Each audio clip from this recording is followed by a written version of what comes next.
As they called them, so they went from them. As they called them, so they went from them. Here there are two comments. Let me see what it says. Just as I called them, and then it's also interpreted as I sent prophets to 1,000 of them. And then the other part says from my face. Just as I called them, so they went from my face. So there are different translations regarding this verse. I guess they found it hard in Hebrew. Let me see.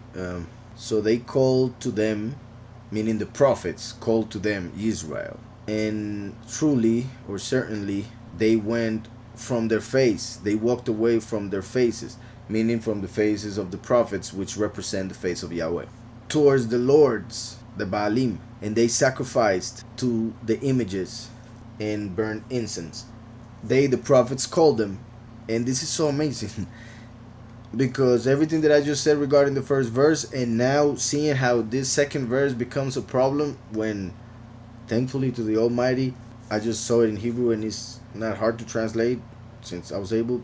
That means that perhaps the issue that translators have with it is that they don't understand the interpretation of it, so they find it hard to translate it, even though it's actually written in a simple way in Hebrew. So, as the prophets called them, they walked away from their faces. And those prophets would be the two witnesses in the end of times that are killed in the spiritual Egypt. Hence, Yahweh called them and brings them to heaven. Also, by saying, when Israel was a child, I loved him, and that was fulfilled with Yahushua literally, and it will be fulfilled with the last spiritually. And out of Egypt I called my son. Then, as they called them, would also have to do with the first and the last. As the first came and called them, and the last came and called them, they walked away from their faces, from their face, and they went to sacrifice to lords, to Baals, instead of sacrificing sacrifice of praise, which is the fruit of our lips that confesses his name, confessing his name.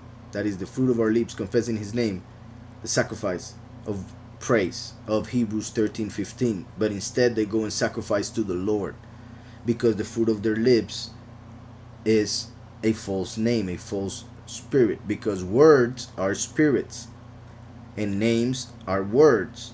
So names are spirits. So when you call a certain name, you're calling a certain spirit.